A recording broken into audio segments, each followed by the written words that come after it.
tercera plática de este módulo de oftalmología y el médico de primer contacto la presentamos desde Cleveland Clinic a cargo del Dr. Trabulsi, con el tema diagnóstico diferencial del ojo rojo. Vayamos a verla. Diagnóstico diferencial del ojo rojo o de la conjuntivitis. Un ojo rojo puede ser un signo de enfermedad anexial.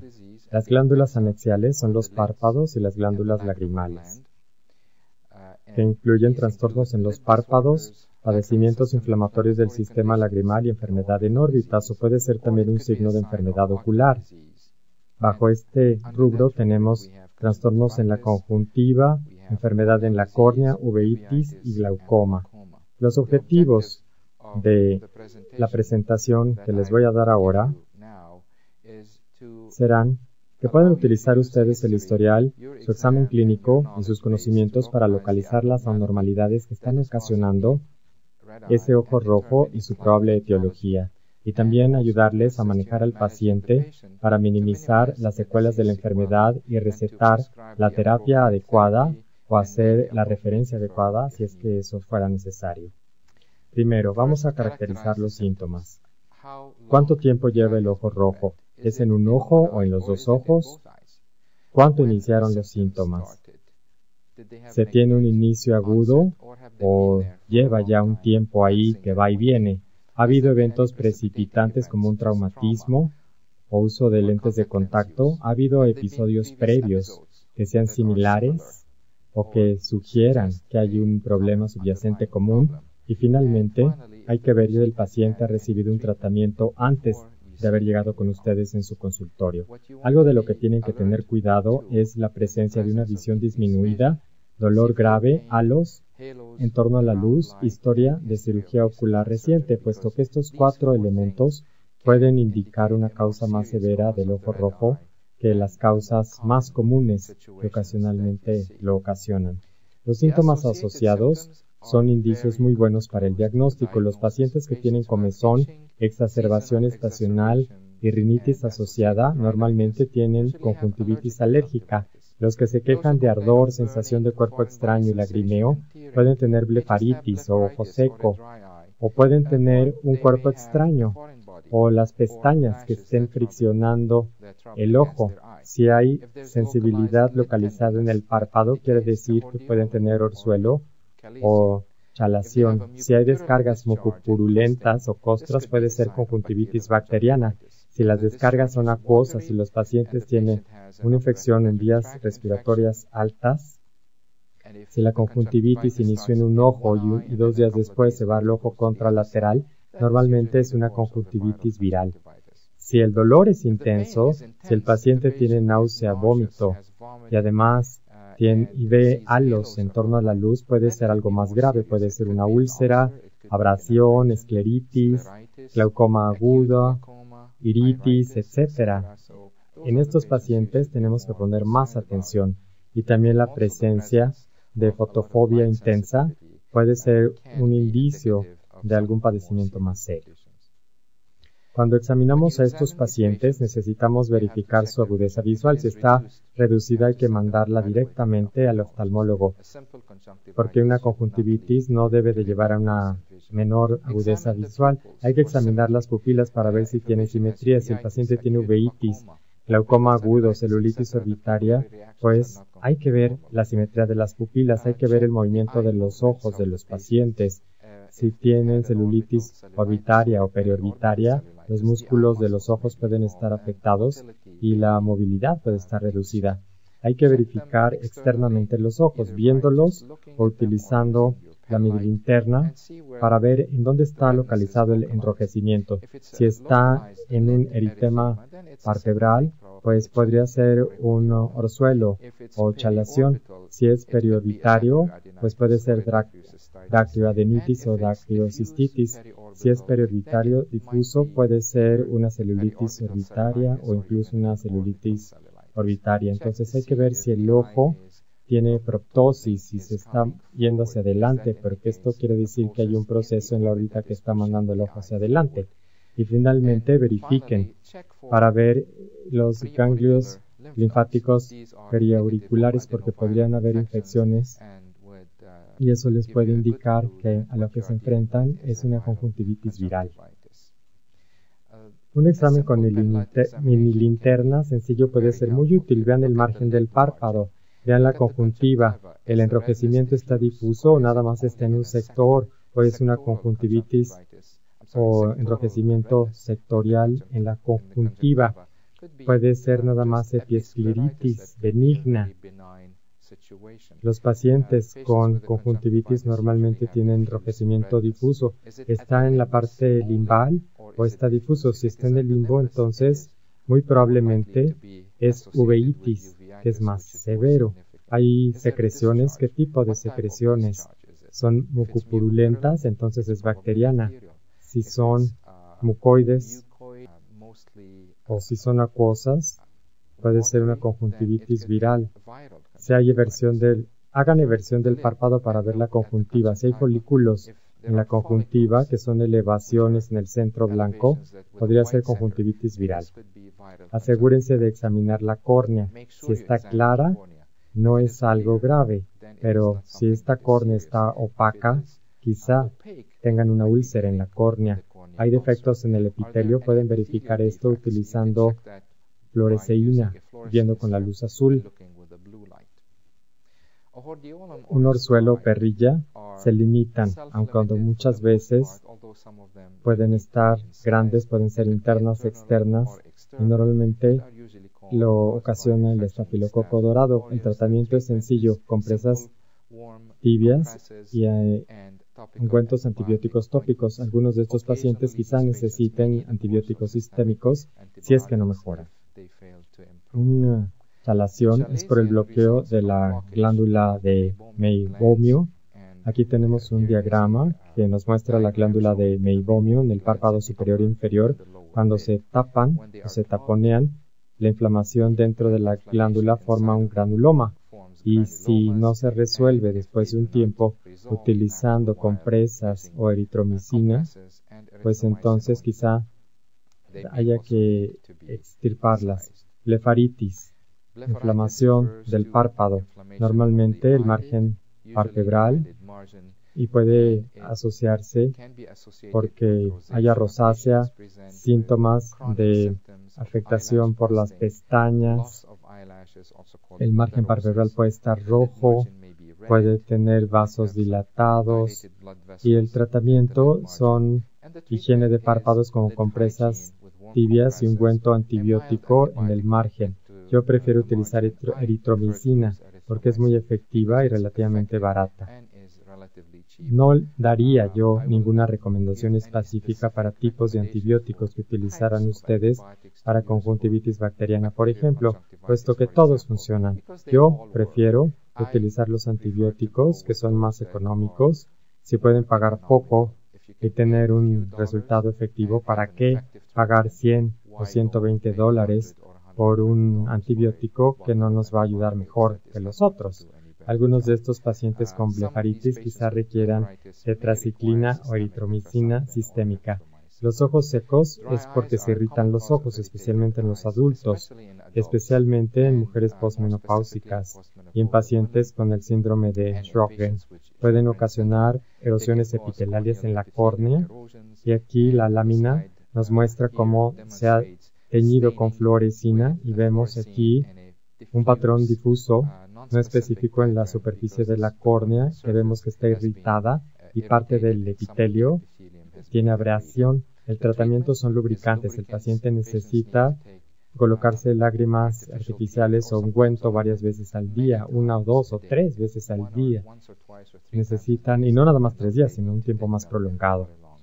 Dacryocystitis.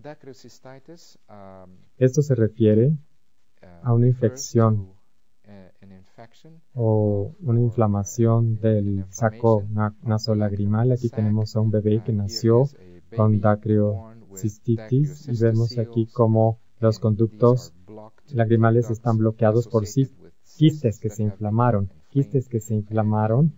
Y el tratamiento para el neonato tiene que ser agresivo. Compresas primero, y si eso no funciona, meter una sonda. En adultos, la dacryocystitis puede ser resultado de la formación de cálculos o de piedras que lleve entonces a una infección dentro del saco lagrimal, y a veces estas piedras pues hay que quitarlas y se requiere entonces un antibiótico sistémico adecuado para la criocistitis. La crioadenitis es cuando se inflama la glándula lagrimal que está en la parte supratemporal de la órbita. Los pacientes llegan con dolor, enrojecimiento, inflamación, puede ser bacteriano o viral. El tratamiento normalmente son antibióticos sistémicos. A veces los pacientes pueden desarrollar un absceso que necesite ser drenado. En celulitis preseptal, el edema y la inflamación y la infección son anteriores al septo orbital. Esta es una buena tomografía que nos muestra cómo toda esta inflamación está enfrente de esta capa de aquí, que es el septum orbital, porque vean que no hay nada de atrás del ojo que lo esté empujando hacia el frente. La celulitis preseptal puede ser secundaria a inflamaciones del sistema palpebral. Normalmente la visión es normal, las pupilas y la movilidad también son normales. Normalmente no hay proptosis y el tratamiento consta de antibióticos sistémicos. Los pacientes con celulitis orbitaria están en un caso más grave porque la visión se podría perder porque se afecta el nervio óptico y también la vida se puede ver en peligro si la infección regresa a través del nervio óptico que afecta las meninges y ocasiona meningitis. La celulitis orbitaria se refiere a la inflamación del contenido orbitario posterior al septo orbitario. Normalmente se origina a partir de una sinusitis. Hay que hacer un examen para ver si hay reducción en la visión, para ver si la movilidad ocular está deficiente con dolor, si hay proptosis, defecto popular aferente, edema de disco óptico. El tratamiento consta de hospitalización, cultivos sanguíneos, tomografías de la órbita urgentes. Si hay un absceso aquí, hay un absceso superióstico, en este caso hay que drenarlo. Los pacientes podrían desarrollar complicaciones graves, como trombosis sinusal cavernosa y meningitis. Ahora, si nos vamos a una razón menos peligrosa de hemorragia subconjuntival, es esta. Esto no afecta la visión, puede ser idiopática la causa. A veces no sabemos qué la ocasiona esta hemorragia, o quizá por una maniobra de Valsalva, por un traumatismo menor, o quizá esté presente en pacientes con trastornos hemorrágicos. Si veo esto en un adulto, normalmente le pido una biometría hemática para asegurarme de que no tenga ningún problema hematológico o reducción en su control plaquetario. Y obtengo el historial, y si la causa es flagrante, pues entonces no hacemos nada mayor. Pacientes con conjuntivitis alérgica se pueden identificar por el principal signo, que es el envejecimiento. El tipo de secreciones son acuosas, mucoides, y en la fotografía de abajo ven ustedes una inflamación difusa.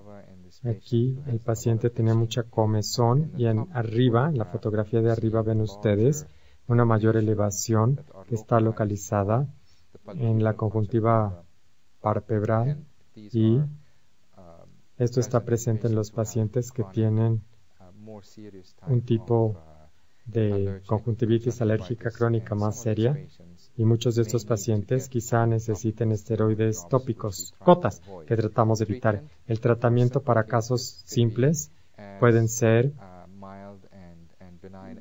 benignos y sencillos como compresas frías, vasoconstrictores, antihistamínicos.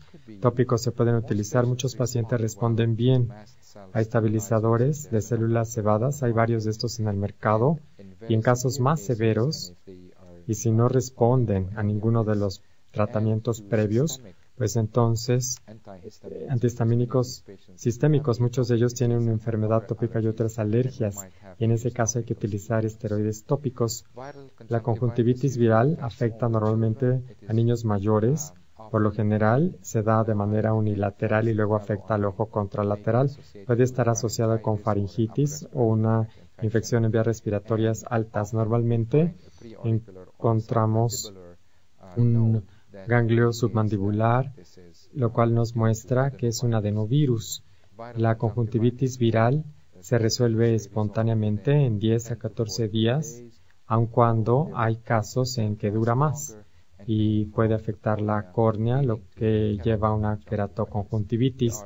Es altamente contagiosa esta conjuntivitis viral. Recomendamos a los pacientes que tengan conjuntivitis adenoviral no vayan al trabajo o a la escuela hasta que mejoren o 2 días después de que haya cedido y que se laven las manos frecuentemente y que utilicen sus propias toallas, que no las compartan para no diseminar el virus en la familia.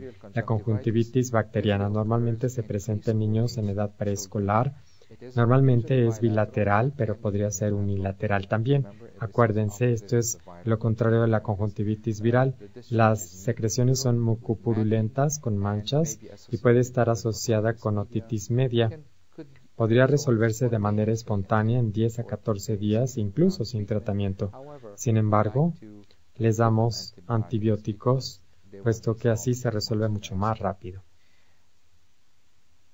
Las causas de la conjuntivitis aguda pediátrica normalmente son bacterianas, pero pueden ser virales, alérgicas o no determinadas en algunos pacientes. Lo que se encuentra en los cultivos normalmente son Haemophilus, influenza, Streptococo, neumonía y Moraxella. ¿Para qué tratarlo? Porque si tratamos esta conjuntivitis bacteriana de manera temprana, reducimos el contagio.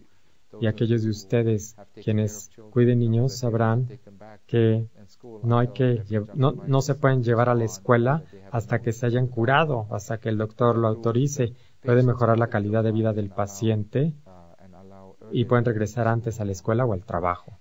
Y también puede ayudar a identificar enfermedades enmascaradas, padecimientos que podrían ser una conjuntivitis pero que no lo son.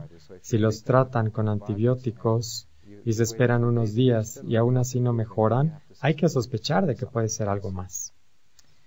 Conjuntivitis por clamidia, eso es muy común en los neonatos, la adquieren cuando pasan por el conducto vaginal de las madres que tienen clamidia, y en adultos por transmisión sexual, y el tratamiento es sistémico. Estos pacientes no nada más necesitan antibióticos tópicos, sino también antibióticos sistémicos, tetraciclina o acitromicina, pero consulten con su infectólogo para saber cuáles son los tratamientos más recientes recomendados.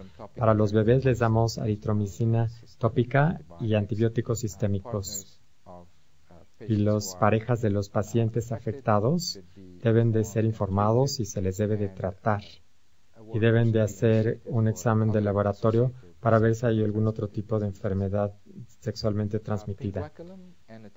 Pinguécula y pterigón crecen en la superficie del ojo normalmente por daño actínico por luz ultravioleta. Esto lo vemos más frecuentemente en pacientes que trabajan en exteriores y que están expuestos al sol. La diferencia es que la pinguécula está nada más en la esclerótica, mientras que el pterigón se va hacia la córnea. El tratamiento es lubricación.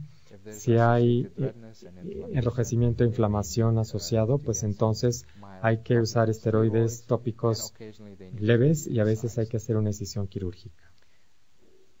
Los pacientes con epiescleritis tienen enrojecimiento epiesclerótico con sensibilidad localizada en un sector del ojo. Por lo general hay nódulos con la epiescleritis, pero normalmente es plana. Si los pacientes reciben gotas de epinefrina, si es una conjuntivitis simple, los vasos sanguíneos se mejoran, pero si no, entonces no se blanquean los vasos. Y esta es una pista. Muchos pacientes, además, mejoran el enrojecimiento con epinefrina tópica. Pero la epiescleritis normalmente es benigna y autolimitante. Sin embargo, si hay recurrencia, tienen que buscar alguna causa subyacente, como enfermedad de la colágena vascular, como artritis reumatoide, lupus, gota, etc. La escleritis es algo más grave porque afecta, de hecho, hay una inflamación del espesor total de la pared del ojo y esto afecta la colágena escleral, los vasos epiescleróticos profundos, hay molestia ocular externa y el ojo no nada más está rojo, sino que duele. Los pacientes pueden tener pérdida visual, especialmente si la escleritis es posterior a la mácula y si es lo suficientemente mala, la coroides se ve afectada y se inflama. Hemos dividido esto entre escleritis anterior y posterior. Las asociaciones son varias y no nos da tiempo para verlas todas. Sin embargo, hay que recordar la enfermedad de la colágena vascular, lupus, gota, sífilis. La vasculitis incluye también queratitis periférica ulcerativa por adelgazamiento de la esclerótica, lo cual lleva a perforación de la córnea, glaucoma secundaria, derretimiento y perforación esclerótica y desprendimiento exudativo de la retina.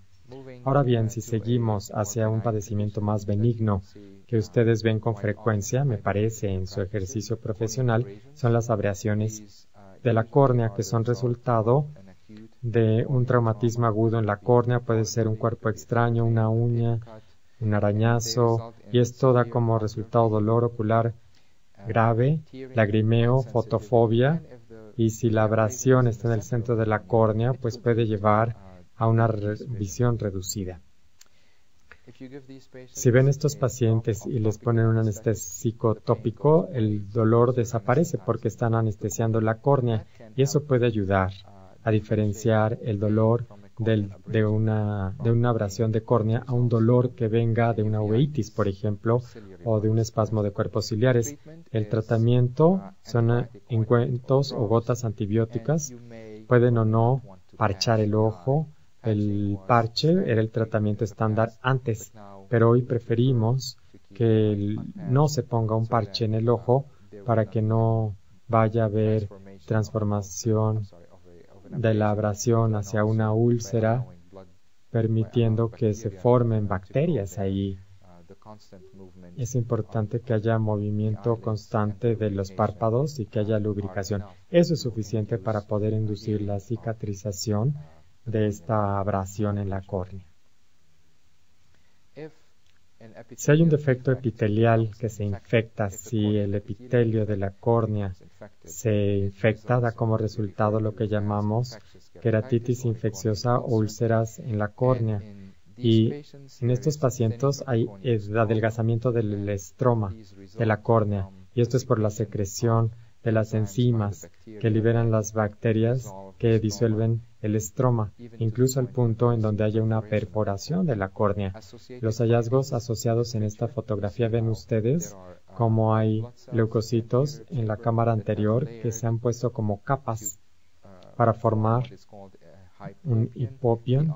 La úlcera está aquí justamente y está blanco por la pus, el pus que está en el estroma de la endocórnea y que forma está sobre no nada más la parte ulcerada, sino también en algunos pacientes en la parte adyacente de la córnea. Esto está ocasionado muchas veces por estafilococo, estreptococo, pseudomonas, especialmente en lentes de contacto o por hongos o por amibas. El tratamiento debe ser inmediato y deben de tomarse cultivos aeróbicos, anaeróbicos y también organismos que se recolecten se tienen que probar para ver su sensibilidad antimicrobiana. A estos pacientes les damos antibióticos de amplio espectro de manera intensiva, hasta gotas de cada media hora, y después se va reduciendo la dosis, y los pacientes que tienen opacidad córnea o cicatriz córnea, si es central, en ese caso requerirán un injerto de la córnea, pero gracias a Dios esto es poco común. Otro padecimiento común que pueden ver es queratitis por herpes simple. Los pacientes llegan con dolor, fotofobia, disminución de la visión y tienen lesiones dendríticas que ustedes pueden ver bajo la tinción con fluoresceína. El tratamiento son antivirales tópicos, Veroptic, varias veces al día, debridación a veces de la lesión. Es útil para reducir la carga viral. Si el paciente sigue deteriorándose, hay que tomar otras medidas. En este caso no le damos a los pacientes esteroides tópicos porque estos pueden interferir con el proceso de cicatrización. Algunos pacientes que tienen queratitis herpética crónica pueden requerir esteroides, pero a ellos hay que tratarlos por parte de los oftalmólogos. Uveitis anterior, dolor grave que no se alivia con un anestésico tópico, pueden tener dolor en la frente, el ojo puede tener sensibilidad si se toca, y los pacientes tienen una fotofobia grave, tienen lagrimeo pero sin secreciones y la visión puede estar reducida.